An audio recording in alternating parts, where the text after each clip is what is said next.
છોટાઉદેપુર જિલ્લાની જેતપુર વિધાનસભામાં અને કવાંટ તાલુકામાં તમે જે આજુબાજુ ગામથી અહીંયા ગાડી પધાર્યા છો અને વરસાદનો પણ વાતાવરણ છે. આજે ઘણા બધા લોકો અમારા સાથી મિત્રો બહાર છે, વડીલશ્રીઓ, યુવા સાથી મિત્રો, ઘણી બહેનો અમારી અંદર બેઠી છે. થોડી વ્યવસ્થા વરસાદના લીધે આપણે ખોળવાઈ ગઈ છે, પણ એ બદલ તમારું અમે દિલથી હૃદયપૂર્વક અમે માફી માંગીએ છીએ. અને તમે આટલી મોટી સંખ્યામાં અહીંયા ગાડી પધાર્યા છો એ બદલ પણ તમારો દિલથી અમે ખૂબ ખૂબ હાર્દિક સ્વાગત કરીએ છીએ.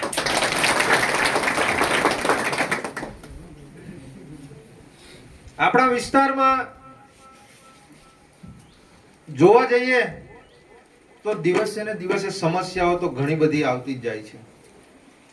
ઘણી બધી સરકારો પણ બદલાઈ, ઘણા બધા નેતાઓ પણ બદલાયા. એ કોંગ્રેસ હોય, ભાજપ હોય. અને આજે આપણે વાત કરીએ તો આપણી બાજુમાં અહીંથી 2-3 કિલોમીટરના અંતરે તુરખેડા ગામ આવે છે. આ તુરખેડા ગામમાં અને આજુબાજુ જે આપણો નર્મદા જે કિનારો છે, એ કિનારાનો જે વિસ્તાર છે, ઘણા બધા લોકો આપણા આજુબાજુમાં વિસ્થાપિતો પણ થયા છે. અને ઘણા બધા લોકોને આજે દેશ આઝાદ થઈ ગયો, પણ તેમ છતાં પણ આજે 79 વર્ષ થઈ ગયા, તેમ છતાં પણ આજે આપણા સમાજના લોકોને પાણી નથી મળતું પીવાનું, નથી રોડ રસ્તા મળતા કે નથી આરોગ્યની વ્યવસ્થાઓ મળતી. એનું મોટામાં મોટું કારણ એક તો પહેલા આપણે છીએ, કેમ કે આપણે જાગૃત નથી.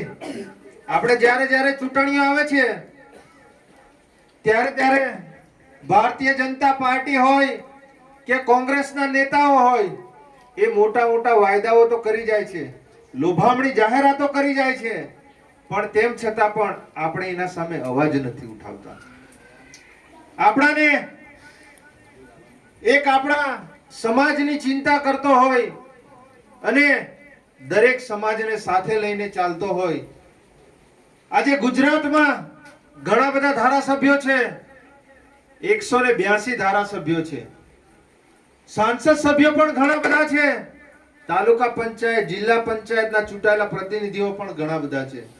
પણ આજે આપણે ગુજરાતના કોઈ પણ ખૂણે જઈને પૂછીએ કે આજે ડેડિયાપાડાનો ધારાસભ્ય કોણ છે, તમે બધા ઓળખો છો ખરા?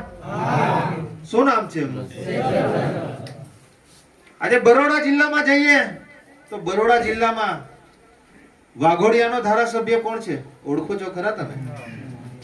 આ બાજુ ભરૂચ જિલ્લામાં જઈએ તો ભરૂચ જિલ્લામાં કરજણનો ધારાસભ્ય કોણ છે, ઓળખો છો? પણ આજે એક નાનકડા છોકરાને પણ પૂછીએ કે આજે ડેડિયાપાડાનો ધારાસભ્ય કોણ છે, તો એ નાનકડો છોકરો પણ કહે છે ફોટામાં જોઈને કે આ ચૈતરભાઈ વસાવા છે.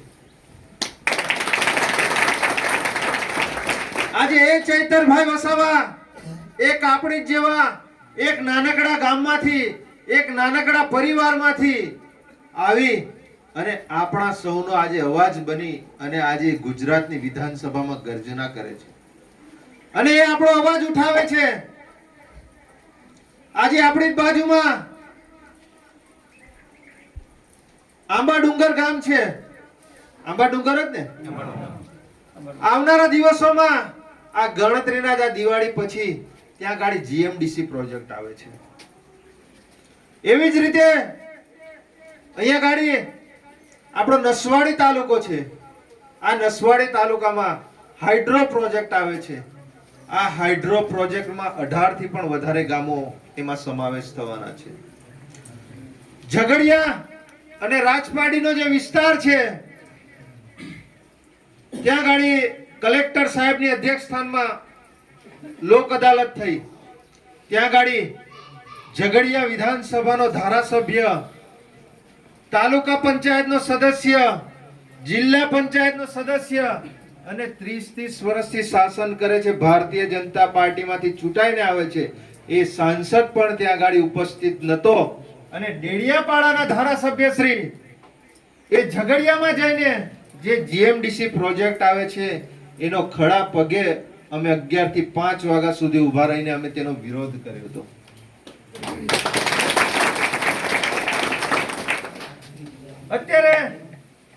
સ્ટેચ્યુ ઓફ યુનિટી અહીંયા ગાડી બંધ્યું છે. આજે 3000 કરોડ રૂપિયાનું આ સ્ટેચ્યુ ઓફ યુનિટી બનાવ્યું છે. આપણે એનો વિરોધ નથી કરતા, તમે વિકાસ કરો, પણ તેની સાથે સાથે અમારા આદિવાસીઓનો વિનાશ થાય છે, અમારા આદિવાસીઓની જમીનો જાય છે. આ સ્ટેચ્યુ ઓફ યુનિટીની આજુબાજુમાં ઘણા બધા પ્રોજેક્ટો લાવ્યા. આ નર્મદા ડેમ આ જ્યારથી આપણા વિસ્તારમાં આવ્યો છે ત્યારથી લઈને અત્યાર સુધી આપણા ઘણા બધા આદિવાસી સમાજના લોકોની જમીનો લેવામાં આવી. ઘણા બધા લોકો આજે જમીન વિહોણા થઈ ગયા. આજે તેવા લોકો ઉપવાસ આંદોલન કરે છે. આજે તેવા લોકો ને પોલીસ પ્રશાસન દ્વારા જ્યારે એ લોકો ટાવરો પર ચડી જાય છે તો એ લોકો પર ખોટા કેસો કરી દેવામાં આવે છે. સ્ટેચ્યુ ઓફ યુનિટીમાં જે જમીનો લીધી, જે લોકોની દુકાનો તોડી નાખવામાં આવી, જે લોકોના ઘરો તોડી નાખવામાં આવ્યા, એ લોકો પોતાના હક અને અધિકારની વાતો કરે છે. અને જ્યારે અમારી જેવા અને ધારાસભ્ય શ્રી ડેડિયાપાડા ના ચૈતરભાઈ જેવા આગેવાનો ત્યાં આગળ ઉપસ્થિત થાય છે તો એમની પર પણ ખોટા કેસો કરી દેવામાં આવે છે. ત્યાંના સ્થાનિક લોકો પર એફઆઈઆર કરવામાં આવે છે. ડબ્બા ભરી ભરી અને પોલીસ સ્ટેશન લઈ જવામાં આવે છે. એટલે સમય આવી ગયો છે આપણે જાગવાનો, આપણા હક અને અધિકાર માટે અવાજ ઉઠાવવાનો. આ ચૈતરભાઈ એક બિરસા મુંડાનું સ્વરૂપ છે. જેવી રીતે આપણા બિરસા મુંડા આપણા સમાજ માટે અવાજ ઉઠાવતા ઉઠાવતા એમણે ખૂબ નાની ઉંમરમાં એમણે એમનું જીવન ટૂંકાવ્યું હતું. આજે એવી જ રીતે આપણા ચૈતરભાઈ વસાવા જ્યારથી ધારાસભ્ય બન્યા છે ત્યારથી લઈને એમની પર 19 જેટલા ખોટા કેસો કરી દેવામાં આવ્યા. અમારી પર પણ આ ભારતીય જનતા પાર્ટીએ 12 થી 13 કેસો કરી દીધા છે. અમારો પ્રશ્ન ખાલી એટલો જ હતો કે આપણા લોકોને ન્યાય મળે. રાજપારડીથી ઝઘડિયાનો રસ્તો હોય એ રસ્તો ખૂબ જ ખરાબ છે. આજે આપણા સમાજના લોકો, ઘણા બધા લોકોના એક્સિડન્ટો થાય છે, હાથ પગ ભાંગી જાય છે, ફ્રેક્ચર થાય છે, અકસ્માતોમાં મૃત્યુ પામે છે. તો એવામાં પણ અમે ચાલતા ખાલી રસ્તાનું આવેદન પત્ર આપવા જઈએ છીએ ત્યાં અમારી પર એફઆઈઆર કરી દેવામાં આવે છે. અહીંયા આગળ ટ્રાઇબલ મ્યુઝિયમમાં આપણા બે છોકરાઓને મારી નાખવામાં આવે છે. એ લોકોને 25-25 લાખ રૂપિયામાં અપાવવામાં આવે છે. આ ભારતીય જનતા પાર્ટી એ કોન્ટ્રાક્ટરના ખોળામાં એમના નેતાઓ બેસી જાય છે અને જ્યારે અમે અમારા હક અને અધિકારની વાતો કરીએ છીએ, એમને ન્યાય અપાવવાની વાતો કરીએ છીએ, ત્યારે અમારી પર એફઆઈઆર કરી દેવામાં આવે છે. આજે તમે જો આ ચૈતરભાઈ વસાવા આજે 2500 કરોડ રૂપિયાનું જે કૌભાંડ બહાર પાડ્યું, એમાં ઘણા બધા આપણા ટ્રાઇબલના નેતાઓ, એ સાંસદ સભ્ય હોય, એ ધારાસભ્ય હોય, એ છોટાઉદેપુરના હોય કે દાહોદના હોય કે ભરૂચના હોય કે નર્મદાના હોય, ઘણા બધા ધારાસભ્યો અને સાંસદ સભ્યોના નામ આવનારા દિવસોમાં ખુલવાના હતા. એ માટે એક સામાન્ય પાણીનો ગ્લાસ, એ પાણીનો ગ્લાસ ભાઈ 1, 2, 3 કિલોનો હતો. કેટલા કિલોનો હતો? એ ગ્લાસ મારવાથી ખરેખર મૃત્યુ થાય ખરું? માણસ મરી જાય ખરો? એ ગ્લાસ ખરેખર જો માર્યો હશે એ સંજયભાઈ વસાવાને, તો એને ડાબી આંખમાં કે જમણી આંખમાં કે કપાળના ભાગે વાગવો તો જોઈતો તો, વાગવો જોવે ને. અને ખરેખર એને લોહી તો નીકળવું જોઈએ કે ના નીકળવું જોઈએ? એ ભાઈને ટાંકા પણ આવવા જોઈએ, કોઈ દવાખાનામાં દાખલ પણ થવો જોઈએ. તમે જોયું આ સંજયભાઈ વસાવા કોઈ દવાખાનામાં દાખલ થયા હોય એવું? અને એ સંજયભાઈ વસાવાનું કેવું છે કે અમારી પાછળ પોલીસ કર્મચારી ઉભો હતો, તો એ પોલીસ કર્મચારીને ખરેખર ખબર જ હતી કે સંજયભાઈ વસાવા પર ચૈતરભાઈ વસાવા ક્લાસનો ગ્લાસ છૂટો મારવાના છે. અને જો એ પોલીસ કર્મચારી પણ ત્યાં હાજર હતો જ અને એને આગળ હાથ કરી દીધો એવું કહે છે, તો એ પોલીસ કર્મચારીને પણ હાથના ભાગે તો વાગવું જોઈતું હતું. એ પોલીસ કર્મચારી પણ લોહી લુહાણ તો થઈ જવો જોઈતો હતો. આજે ત્યાં ગાડી ઘટના થાય છે, ત્યાં ગાડી એ ઉપરાંત ઓફિસમાં સીસીટીવી ફૂટેજ છે. તમે સીસીટીવી ફૂટેજ આ પ્રજાની સામે જાહેર કરો. આ પ્રજા ક્યારથી જાણવા માંગે છે? જાણવા માંગો છો કે નથી જાણવા માંગો? અને ત્યાં ગાડી જે પ્રાંત અધિકારી હતા એ પ્રાંત અધિકારીની બદલી કરી દેવામાં આવે છે, એને જિલ્લા વિકાસ અધિકારી બનાવી દેવામાં આવે છે, એને બઢતી કરી દેવામાં આવે છે. જે ઘટના થઈ છે જ્યાં ગાડી, તો ભાઈ એ અધિકારીનું તો સ્ટેટમેન્ટ આપો કે ત્યાં ગાડી શું ઘટના થઈ છે. અને ધારાસભ્ય પોતે ફરિયાદી, એ ફરિયાદ લખાવા જાય છે, પણ તેમ છતાં જે આરોપીઓ છે તે આજે ખુલ્લેઆમ બહાર ફરી રહ્યા છે.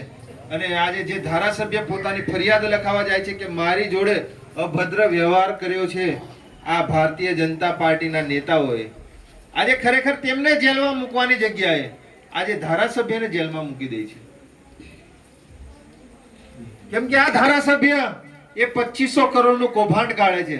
એ ધારાસભ્ય અહીંયા ગાડી તુર ખેડા ગામ જેવા ગામોની મુલાકાત લેવા આવે છે, આજે રોડ રસ્તાનો અવાજ ઉઠાવે છે, આજે આપણા ગરીબ આદિવાસી અને જે વંચિત સમાજ છે એનો અવાજ બની અને વિધાનસભામાં ગર્જના કરે છે. એટલા માટે એની પર ખોટા કેસો કરવામાં આવે છે. જો હજુ પણ તમે નહીં જાગો, આ સમય છે, આવનારે 2-3 મહિનામાં તાલુકા પંચાયત, જિલ્લા પંચાયતની ચૂંટણીઓ આવવાની છે. આ જિલ્લા પંચાયતની ચૂંટણીઓમાંથી જ અહીંથી આપણે જિલ્લા પંચાયતમાંથી જે લોકો ચૂંટાઈને જાય છે એ લોકો ત્યાં ગાડી ઠરાવ પાસ કરે છે, ત્યારે અહીંયા ગાડી જીએમડીસી ને પરમિશન મળે છે.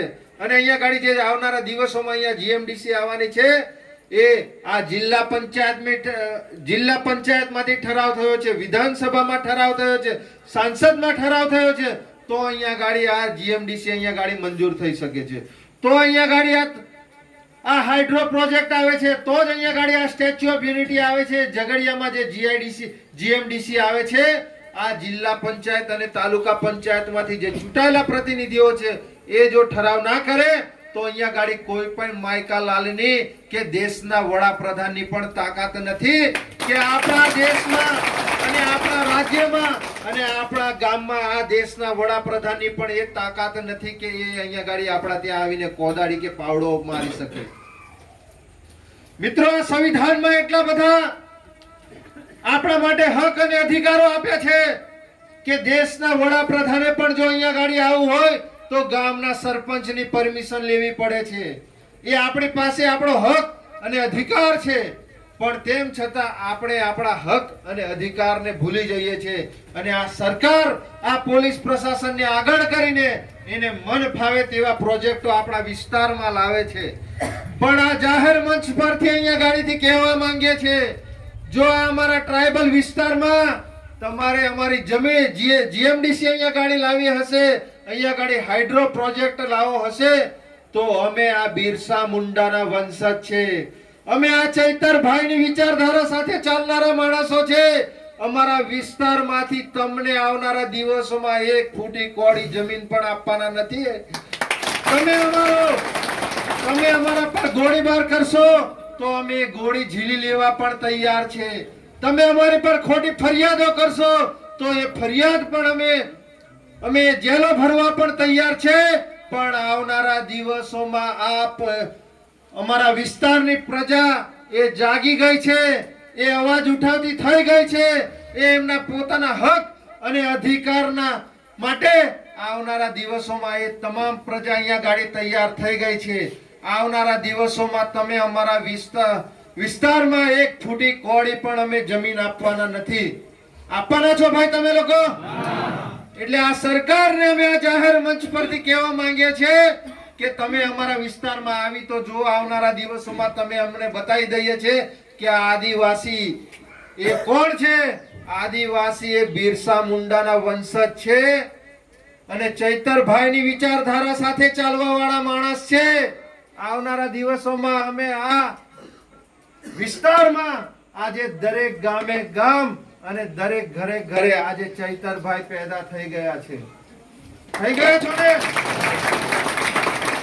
એટલે કાન ખોલીને સાંભળી લે. આ તાલુકા પંચાયતમાં બેઠેલા, આ જિલ્લા પંચાયતમાં બેઠેલા આ ભારતીય જનતા પાર્ટીના જે નેતાઓ છે, જે ધારાસભ્યો છે, જે સાંસદ સભ્યો છે, એમને આ જાહેર મંચ પરથી કહેવા માંગીએ છે કે તમે એક એક કરીને જે અમારા વિસ્તારમાં જે આ પ્રોજેક્ટો લાવો છો અને ઊંચી આંગળી કરી અને તમે આ અમારા વિસ્તારની જે આ સહયોગ કરી અને તમે આ જમીનો આ જે અમારા વિસ્તારમાંથી જે અમારા લોકોને વિસ્થાપિતો કરો છો, ખરેખર જો તમારે વિકાસ જ કરવો હોય તો અમદાવાદ જેવી સિટીમાં જઈને કરો, સુરત જેવી સિટીમાં જઈને કરો, બોમ્બે જેવી સિટીમાં જઈને કરો.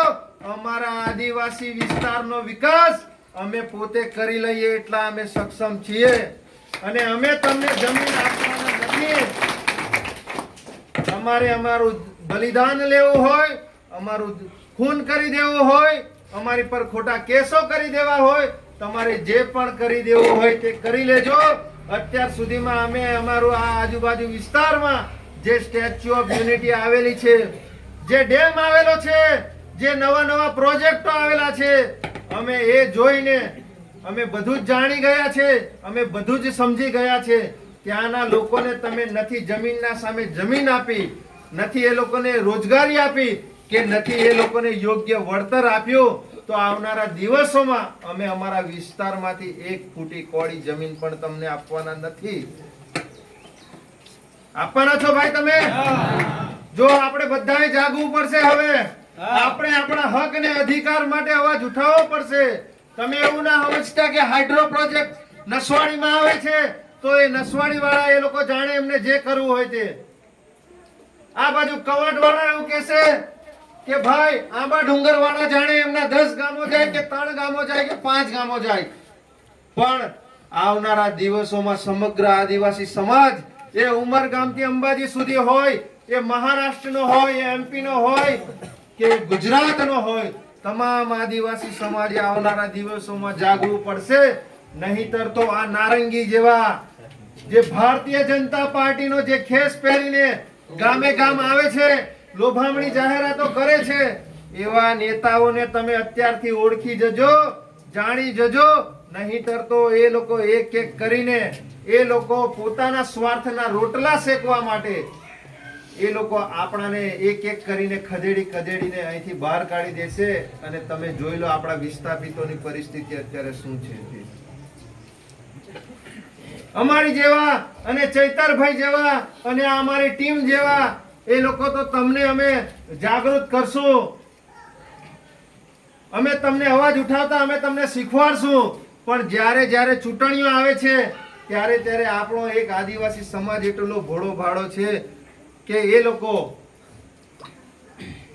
જે દારૂ, ક્વાર્ટર, બિયર અને 100, 200, 500 રૂપિયામાં વેચાઈ જાય છે અને એ પોતાનો જે કિંમતી મત છે એ ખોટી જગ્યા પર આપી જાય છે અને એનું પરિણામ આપણે 5, 10, 10 વર્ષથી અને છેલ્લા 80 વર્ષથી આપણે એનું પરિણામ ભોગવતા આવ્યા છે.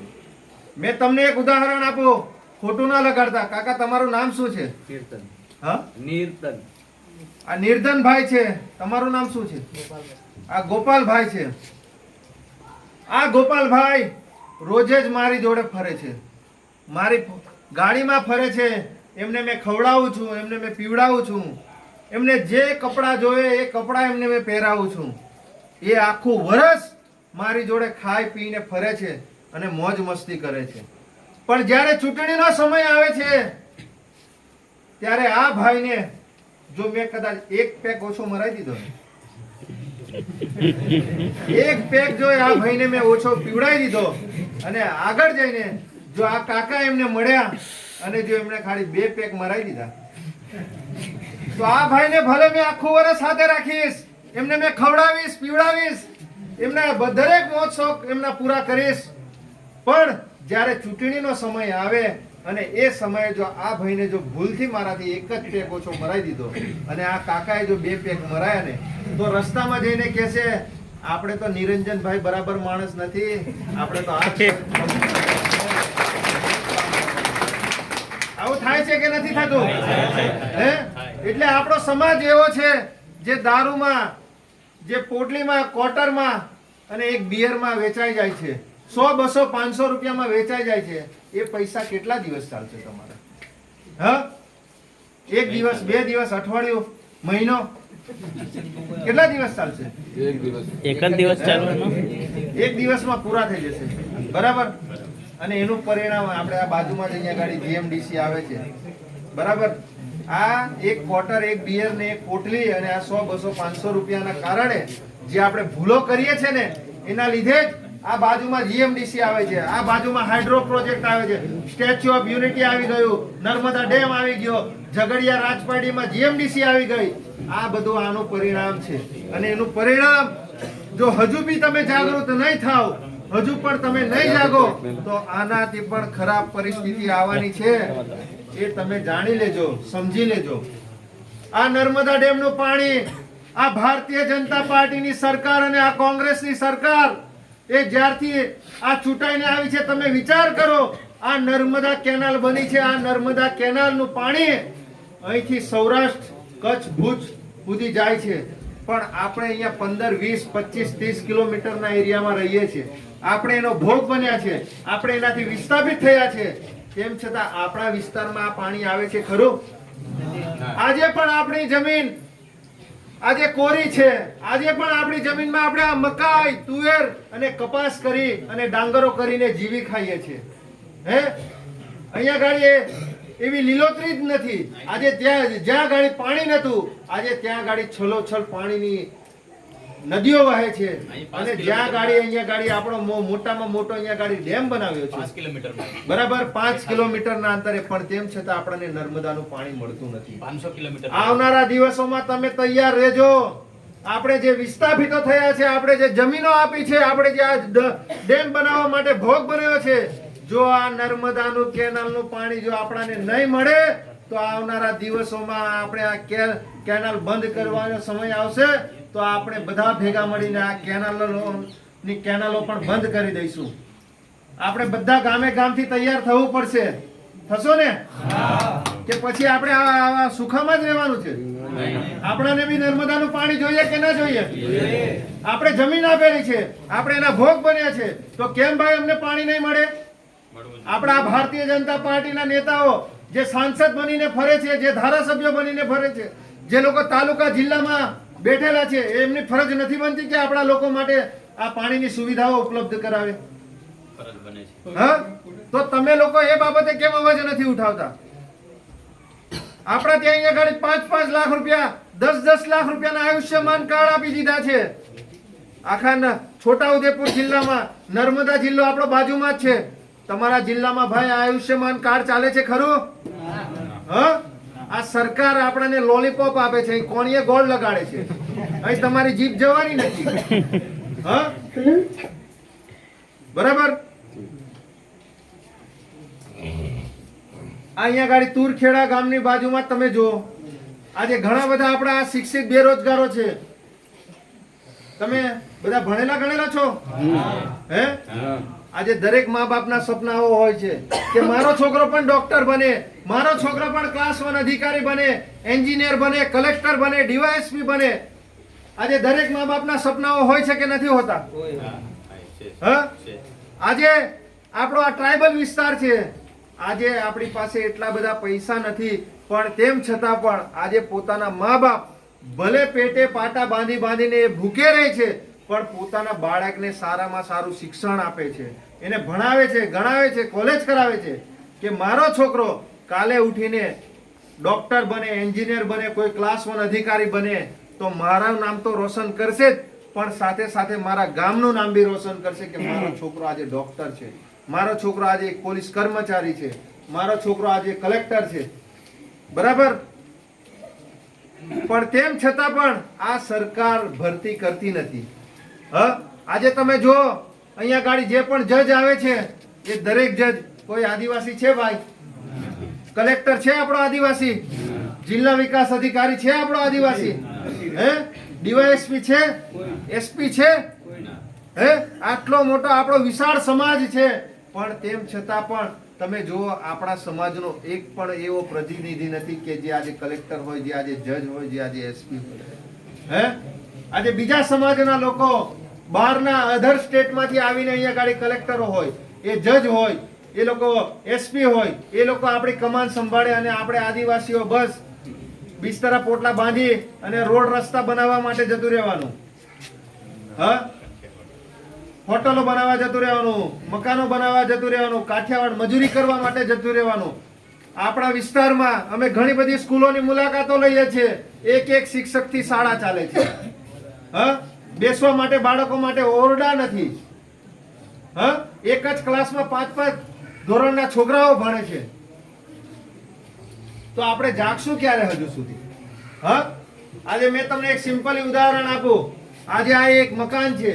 આ મકાનની ઉપર આપણે 10 માળની બિલ્ડિંગ ખેંચવી હોય તો પહેલા શું કરવું પડે? એનો પાયો મજબૂત કરવો પડે ને. એમાં સળિયા મજબૂત નાખવા પડે, સારી કંપનીના નાખવા પડે, રેતી, કપચી, સિમેન્ટ, બરાબર, બધો જ માલ મટીરિયલ વ્યવસ્થિત નાખવું પડે. સિમેન્ટ બી સારી ગુણવત્તાવાળો વાપરવો પડે, તો આપણે 10 માળની બિલ્ડિંગ બનાવી શકીએ. બરાબર. બાકી આપણે અહીંયા ગાડી માલ મટીરિયલ સારું ના વાપરીએ, બરાબર, તો એ બિલ્ડિંગ 10 માળની બનશે ખરી? બનાવીએ તો શું થાય? શું થાય? તૂટી જાય ને. બરાબર. હવે એવી જ રીતે આપણા છોકરાઓને જો સારું શિક્ષણ નહીં મળે, 1 થી 5 ધોરણના બાળકોને જો એક જ શિક્ષક ભણાવે, અને જો પાયો 1 થી 5 ધોરણ શું કહેવાય? પાયો કહેવાય. બરાબર. હવે એ છોકરાને 1 થી 5 ધોરણ જ બિચારો કશું ભણ્યો ના હોય, અને એ 10 માંડ 10 પાસ કર્યું હોય, 12 પાસ કર્યું હોય, કોલેજમાં જાય, એન્જિનિયરિંગ કોલેજમાં જાય, પણ એને પાયામાં જો સારું શિક્ષણ ના મળ્યું હોય તો એ કોઈ ક્લાસ 1 અધિકારી બનવાનો છે? બનવાનો છે? એ 10માં 12માં કે કોલેજમાં જઈને એ ફેલ જ થવાનો છે. એના સારા મેરિટ પ્રમાણે એનું રિઝલ્ટ નહીં આવે, ભરતીઓ થશે ગમે ત્યાં પણ એને સારામાં સારું જે માર્ક્સ જોઈએ એ નહીં મળી શકે.